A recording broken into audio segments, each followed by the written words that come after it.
एक हमारे गांव में एक बड़ा सहता बड़ा सियाना और ब्राह्मण की बात भी घड़ी जाने हो, उसने प्रश्न किया, प्रश्न बड़ा उत्तम था उसका।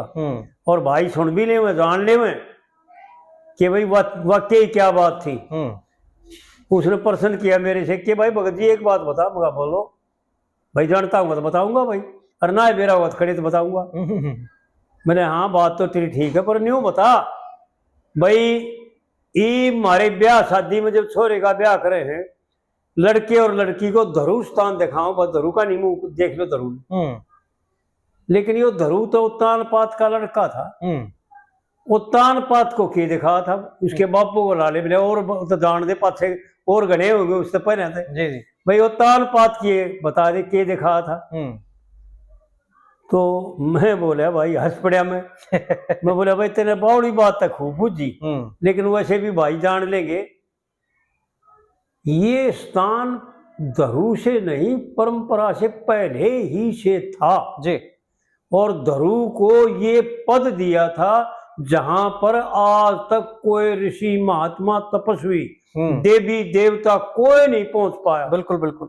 यानी भगवान के ही अपने स्थान को ऊपर आकाश में भगवान हृदय में रहते हैं।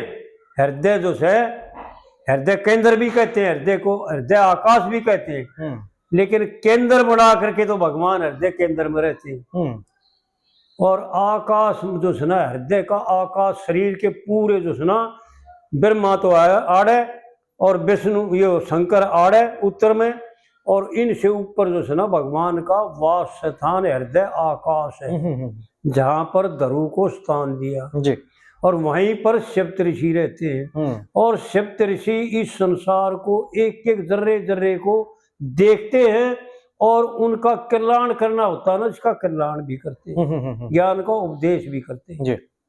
और नहीं तो उनकी रक्षा करते हैं जो भगवान के धाम में जाते हैं, जो पार्षद बनते हैं भगवान के हृदय देश में जाते हैं, वहां पर कोई नहीं गया। हृदय आकाश पर केवल धरू पहुंचा और कोई नहीं गया। वो शून्य जगह है, कोई कार्य नहीं है वहां पर, कोई सृष्टि नहीं है, कुछ भी नहीं है। और वहां का गया फिर आता नहीं, वो ऐसी जगह है। तो ये बताओ, फिर मैंने उसको बताया था भाई ऐसा ऐसा है, ये तो परंपरा से जब सृष्टि रची ना, और भगवान ने अपने स्थान को नियुक्त पहले लेकर रखा था, और वो पहले से दिखा करते, पहले न्यू कहा करते भाई भगवान के उसको देख ले आकाश को, हृदय आकाश की तरफ लगा के देख भाई, वो प्राप्त करना था, इतना शुभ कर्म करने हैं, इतना तप करना जी। और फिर धरू वो पास नाम हो गया उसका, धरू को दिखाने लगा बहुत, यानी सुलभ हो गया जी। उसको मानते नहीं कोई सब माने ना, हाँ जी। वो मानेंगे जिसको जाने हैं, बिल्कुल बिल्कुल, सब नहीं माने, लेकिन धरू को सब मानेंगे कि हाँ भाई धरू का स्थान तथा है। इसलिए तो कहने का मतलब यो था कि उस नाउस को जो है ना, ऋषियों ने, सप्त ऋषियों ने श्राप दे करके नीचे गिर दिया, और कुछ समय के लिए जो है ना इजगर का शरीर ग्रहण करना पड़ा। उस माया का ऐसा विचित्र खेल है कि पंडित जी ने गजब करके बताया, इस नैन में गजब कर रखा है ना, उस दिए स्वर्ग से घेर भाई, माया के कपट हैं न्यारे हैं, माया के कपट न्यारे हैं। जगत में मोह लिए मेहर सुमेर जी, माया ने बहुत घड़े मारे। एक एक बात पंडित जी ने वह बता रखी है, यानी जिसको समझने में ये तो लेख पुराणों माँ में इनके लेख, लेकिन पंडित जी ने इसको कविता का रूप दे करके और जीव मात्र के लिए यूं दिखाया है कि देख तेरी ते पोटी केस है। बार बार जो है ना इसको हिट दे रहे हैं, इसको चैलेंज दे रहे हैं, कर रहे हैं, इसको सुझा रहे हैं, जागृति करा रहे हैं, इसको बार बार यूं दिखा रहे, एक एक कली में, एक एक लाइन में इसको यूं दर्शा रहे हैं कि घमंड मत कर लेना, अहंकार मत कर लेना, उन शुभ कर्म करने वालों के लिए भी अशुभ वालों के लिए ये कि तेरी तो पोटी है कि तू तो मरया मराया है, वह भी मार दिए तो तेरी तो ताकत है के। बड़ी विचित्र बातें हैं पंडित जी की बातें जो है ना, वो एक एक बात दुधारी भी है और निराड़ी भी, बड़े बेढंग से। फिर दूसरी कलीम बताया जी कि भाई बात सुन ले, वे भी मोलिए जिनकी मृत्यु नहीं है, जो बदली नहीं होते। शिप्त ऋषि बदल जाते हैं लेकिन वशिष्ठ जी वो ही रहते हैं जी। वो भी जो है ना इस मेरी माया के द्वारा, यानी उसकी अपनी माया के द्वारा, किसी और का दोष नहीं है। ये भी ध्यान रखें, ये ज्ञान की बातें बताऊं, अनजाना की समझ में नहीं आने वाली बात है। ये उनकी बातें हैं जो बहुत गहरे दिमाग रखते हैं, बहुत गहरी बुद्धि जिनका काम करते हैं कि किसी और के द्वारा किसी का कुछ बिगड़ता ना बनता है, और दूसरा पर कोई ना साधक है ना बाधक है। यो अपना स्वयं तो आप पे शत्रु है और आप पे मित्र है। हे अर्जुन, गीता में ऐसा लिखा भी है, हे अर्जुन यो अपना आप पे तो मित्र और आप पे शत्रु, कोई दूसरा नहीं। तो इसी प्रकार कहने का तात्पर्य यही था कि स्वयं दूसरा कुछ है ही नहीं, परमात्मा ही खेल रहा है। जिसको ज्ञान हो जाता है ना, वो इसमें बड़ा विचित्र ढंग से और बड़े जो है ना प्रेम मुग्ध होकर के खेलता है, और उसका कुछ बिगड़ता नहीं। बिगड़ता उन्हीं का है जो बिगड़ा मानते हैं, जख्म उन्हीं के होते हैं जो मानते हैं कि भाई शस्त्र लग गया, जख्म हो गया। एक गालिब साहब ने शेर का रखा है, भाई विद्वानों की गजब बातें हैं। खंजर की क्या मजाल जो घायल कर सके, है गालिब तेरा अपना ख्याल है कि घायल हुआ हूं मैं। तो किसी की कोई ताकत नहीं, इस माया की भी कोई ताकत नहीं, क्योंकि माया इसकी सेवक है ना कि इसकी स्वामी है। बिल्कुल बिल्कुल।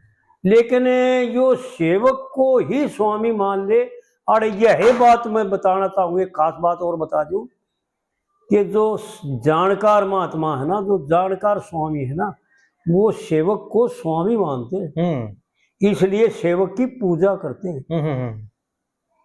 और भगवान राम ने तो रामायण में ये दिखा रखा है कि जब रावण ने भविष्य के ऊपर बाण छोड़ा, अगर दुश्मन तू भाई होकर के दुश्मन हो गया, पहले तेरे नहीं मारूंगा, इसलिए पाछे देखूंगा, पहले तो नहीं मारूंगा। और जो है ना एक बाण ऐसा छोड़ दिया जो भविष्य को मार देता, और भगवान ने जो है ना भविष्य को एक तरफ हटा करके उस बाण को अपनी छाती पर उठ लिया और मूर्छा आ गई थी। स्वयं भगवान को मूर्छा आ गई थी। तो वहां पर यह दिखा रहा था कि स्वामी अपनी जान दे करके सेवक की रक्षा करता, और स्वामी वही है जो सेवक की रक्षा करता है। लेकिन आज के जमाने में एक खाम खा विरोध करने खातर और द्वेष भाव करने खातर हूं तो हम स्वामी बन जाए।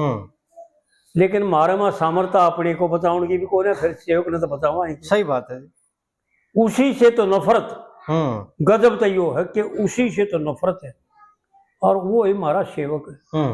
उसके बिना हमारा जीवन बेकार है, हमारी जिंदगी अधूरी हो जाएगी, कोई कार्य करने में सामर्थ्य नहीं होंगे, और उसी से हम नफरत भी करते हैं। जैसे इस कविता में नीच कुल कह दिया, नीचे कुल में तो कहा जा सकता है, हाँ जी, क्योंकि ऊंचा नीचा तो है, लेकिन ऐसा नहीं है कि भाई कोई भी नहीं। तो और दूसरी कलीम बताते हैं पंडित जी कि भाई ध्यान रखना, वह भी इस माया के चक्कर में फंस गए थे, लेकिन उनका बिगड़ा कुछ नहीं, क्योंकि इन अदर उम्र जो पुरुष होते हैं ना, इनको औरों के लिए दिखाया करते हैं। ये इनका एक नाटक होता है, औरों को सुझाने के लिए, औरों को चेतन करने के लिए, औरों को जागृत करने के लिए ये एक खेल दिखा करते, इनका अपना कुछ नहीं बिगड़ता। ये राजा निम्मी और वशिष्ठ के संवाद में, वशिष्ठ ने तो निम्मी को फूंक दिया था, शरीर भस्म कर दिया था, और निम्मी ने भी श्राप दे करके वशिष्ठ के शरीर को भस्म कर दिया। लेकिन वशिष्ठ में सामर्थ्य थी, वो तो फेर हो गई, और निम्मी नहीं हो पाए थे, उसमें इतनी सामर्थ्य नहीं थी। तो इनका बिगड़ता कुछ नहीं है।